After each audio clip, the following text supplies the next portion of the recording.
Hey, Dad. Hey, Megan. I'm good. What are you doing back there? I'm out here enjoying my April garden. I mean, April's probably the best time in the spring for leaves to come out and all the different green colors. I absolutely love this time of year in my garden.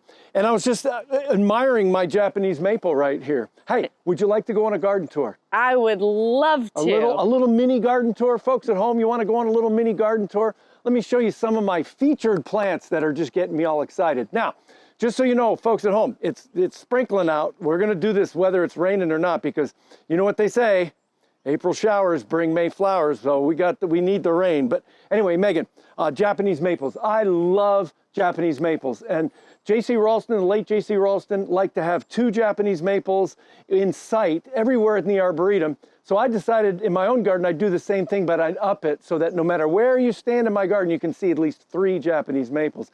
And this is one of my pride and joys. This is Acer palmatum waterfall. That's the cultivar name, waterfall. It's a green cut leaf, weeping Japanese maple. This one's been in here for at least 20 years. It's taken up a whole bunch of space, but isn't it cool? It's huge and beautiful. Oh, and I love the lime green color of the leaves. It's just great this time of year. And it's spreading quite wildly, but it's fantastic. And as you walk up that path where you're standing, you know, this is one of the first things you see in the backyard. So that makes it kind of inviting. Okay, here's another one. Come take a look at this one. This is pretty cool too. Right here, this is a jasmine. Oh, it's little. It's Jasminum parkeri, Parker's jasmine. One of the staff members at the Ralston Arboretum, Valerie Tyson, she gave me this plant probably 25 years ago. Not this one, but another one, and I've propagated it. And I just planted this one here last year. It's a weeping kind of cascading thing. And so my goal is to get it to hang down over the retaining wall. You know, with the yellow flowers in the early spring. It's deciduous, it drops its leaves, but in the spring the leaves come back on, flowers come. I love the yellow flowers. And then check this out. Here's a landscape principle that y'all at home can use in your own gardens. This little Caryopteris, it's called Bluebeard, has blue flowers. Insects love it. This one is a cultivar, I think called Worcester Gold, because the leaves are a gold color. Do you see how that yellow color kind of talks with the yellow color on the flowers? Yeah. That's called a color echo, where you use the same tone of color in 2 different plants, 2 different aspects in the garden, and it creates a little bit of harmony. So that's the landscape, the first landscape principle sharing today.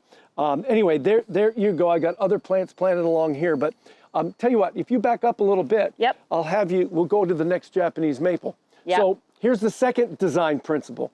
If you want to make your garden more inviting, create more than one path to take you to the same place. Okay? In other words, create choice.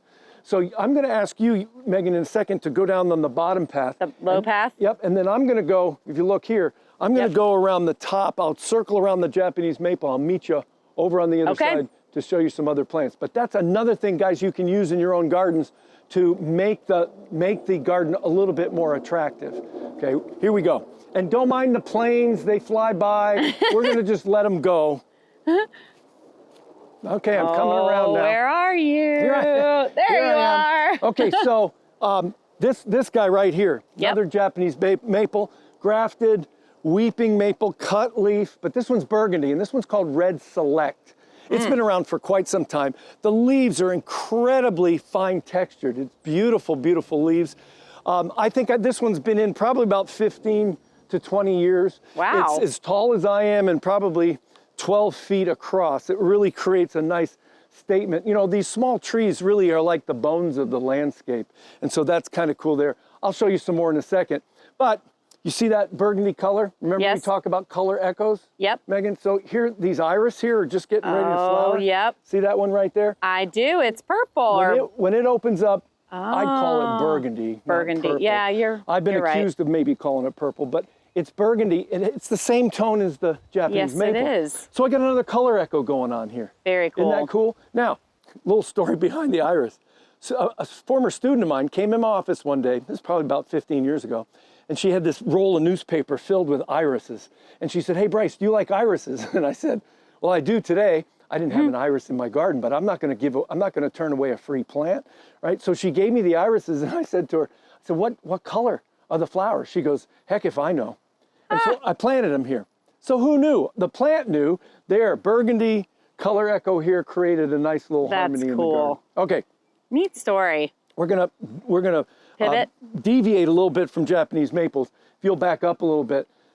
Talked about the Jasminum parkeri. Okay, what if you got a retaining wall, or what if you got some tall containers you want to have plants that cascade down, weeping plants?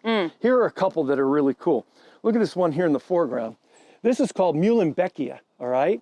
And I picked this up at the Ralston Arboretum. It's a ground cover that runs along the ground. So then, therefore, if you put it near a wall like this, look how it hangs down. Yeah. Muhlenbeckia, it's a perennial plant. It's semi-evergreen. No flowers to speak of, but boy, does it cover the ground nicely. Isn't that fantastic? It's really cool. I could see this using it in a container planting where you have some tall things and some medium-sized stuff, and then you put this down on the outside and it flows down over the container. In container gardening, we call that thriller, filler, spiller. Muhlenbeckia would be a great spiller, okay? But I'm using it on the wall here. That's cool. So then my favorite plant, I never liked boxwoods. I never did. Come in a little closer, take a look, Megan. At least try to get the whole plant, though. Don't get too close. I won't. Can you get the whole plant there? I got the whole Fantastic. This is a boxwood. It's Buxus sempervirens, variety japonica, okay? Unraveled is the cultivar name, Unraveled. That's and cool unlike name. most boxwoods that are very formal in their shape and habit, this one is flowing. It's weeping. So you could put it in the landscape and have it mound on top of itself, train it to be somewhat weeping, or you put it in a container and let it flow over, or like I'm doing on my retaining wall, got it on the side of the retaining wall and it's cascading down over to create that three-dimensional aspect. Great plant. I love the new growth this time of year. It's this lime green color, not unlike the Japanese maples. However, if you look inside, you can see the evergreen leaves from last year. Yep. They're a lot deep, richer, dark color. Come on in, take a look. That's cool. See them right there? Oh, yeah, look at that. See how much darker they are? Yeah. And then the color contrast? So that's so cool. neat. Then these leaves will start to darken up as the season progresses. So yeah, so these are, a few that I've got in the bed here hanging over the wall. Oh, Kinda that's cool. Fun fact about me, Dad. Yeah. I love all plants that weep. Do you really? I do. They're my I didn't even favorite. know that. That's awesome. Yeah. You know what? I can propagate this for you and get you one. All right. So come on over here. Another Japanese maple. This one's Acer palmatum viridis. Viridis means green, okay? This is a cut leaf, weeping. Some people, in the literature, some people say that viridis and waterfall are exactly the same cultivar. They just got named by different people at different times. So I planted both. I wanted to watch them grow. They're about the same age. Megan, you notice how this one seems to be a little bit taller? Yeah, it does. And not as terribly weeping? Right. Okay, and so I honestly think there's a little bit of a difference.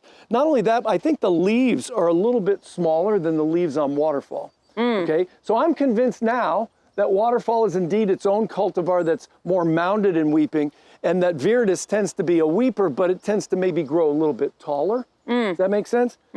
I don't even care if they're the same cultivar. They both have great places in the landscape, and they really light it up in April.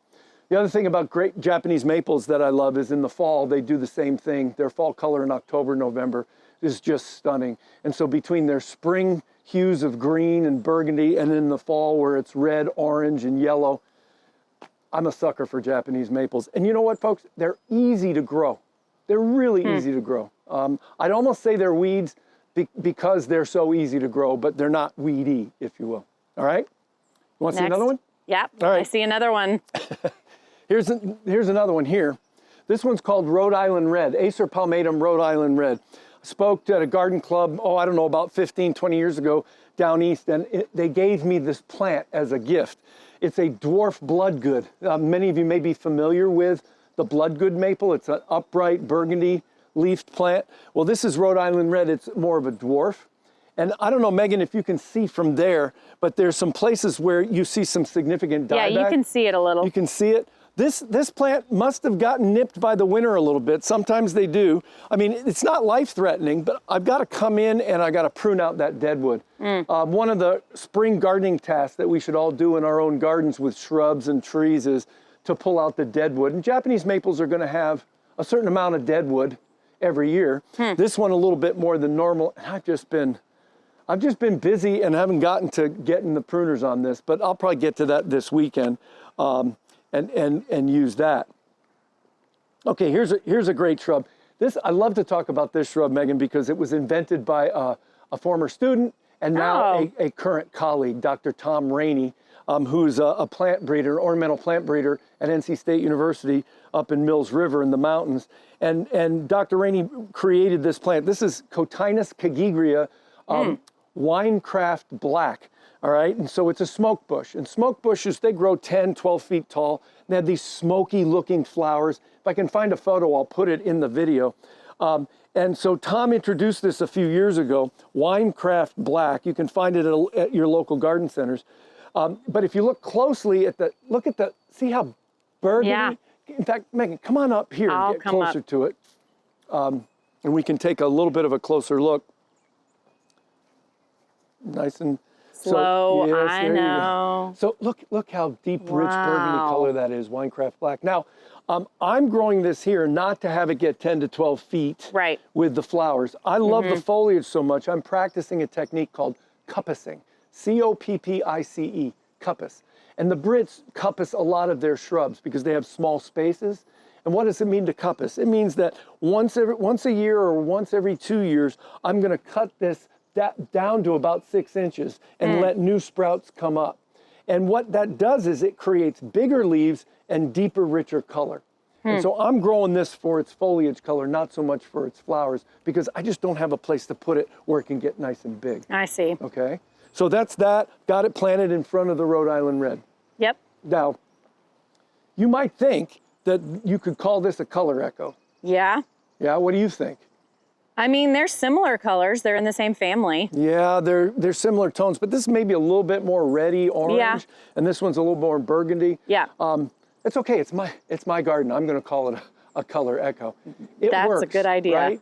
And that's a great lesson for y'all at home. Okay, if you like it, put it in your garden, and if it brings you joy, don't let anybody tell you that, oh, that doesn't go or that's the wrong way to put it, because that's the one thing I love about gardening. It's a very personal, creative thing. I got one more. Yeah. All right, and then we can wrap this. Come on down here. Nice and slow. Yes, sirree. So, can you get this? I got the whole thing. This big shrub here? Yep. Okay, it's so we tall. got this big shrub here. Before I talk about the big shrub, here's a weeping redbud. Love it. This one's called Cercis canadensis Golden Falls. It's a yellow-leaved weeper created by good friend and colleague, Dr. Denny Werner. I like to do shout outs for my buddies at NC State. They're brilliant men who know how to breed plants. Anyway, great yellow foliage. This is just starting to leaf up. But the one behind, the one we're going to finish with this is Calycanthus ralstonii, cultivar Hartledge wine. Did y'all hear the word Ralston in there? Okay. Dr. J.C. Ralston and a graduate student of his by the name of Richard Hartledge were really intrigued with our native sweet shrub, Calycanthus floridus. Okay, little tiny burgundy flowers that smell like apple cider. A lot of people in the Southeast grow that plant. Okay, I'll actually insert a picture. Okay, well, they crossed that plant with the Asian version, Calycanthus sinensis. And the Asian sweet shrub had big giant white flowers that didn't smell. All right, so they crossed the two. The goal was to maybe get a selection where the flowers would be bigger but would be burgundy. Check this out. Is this not amazing? Yeah. Okay. Here's the shrub. This is the selection, Hartledge wine. It's a new species, Calycanthus ralstonii, because it was a cross between two separate species that created something that was unique like this. It produces these flowers in early April all over the plant, and it'll flower all the way into May and then sporadically afterwards. The only downside to this shrub is it's humongous. It's big. Now, granted, I've got it in a place where it's getting quite a bit of sun. I've cut it back a couple of times. I cut it back to the ground, thinking I'm cuppicing it. Boom, look what comes. This is 2 years old since I cut it back, covered with flowers. Come on in, you gotta check out these flowers, Meghan. They're just tremendous. Come on up here. You can get a close-up, if you can get a close-up of the flowers. Look at those flowers right there. Now, they don't really have much of a scent. No. Okay? They're a little cinnamon maybe, but who cares? I mean, just look at all those flowers. Great shrub for full sun. I've got it in a partially shady location. It works just fine. That's Yeah, the it's very cool. versatility of this shrub is wonderful. And the good news is, if you're not afraid to prune it, you can keep it in check by pruning it. So, well, I'd love to show you more, but you know, we're kind of out of time. It's starting to rain harder, but what do you think? I loved everything I saw. Yeah, yeah? Yep. Hopefully you learned something? Yes, I did. Now, will I retain it? Well, that remains to be seen. That remains to That's be right. seen. But So, folks at home, thanks for coming along on the tour with us. Be sure to check out more YouTube videos on the power plants with Bryce Lane. Like the videos, share them. Like them only if you like them. Share them, and please subscribe too. I'd love to have you be part of the channel. Meghan, maybe in a week or so we can do another tour, spring tour, and look at some more plants. So. Yep, and ask questions in the comments Yeah, too. please do. Y'all Yep. take care.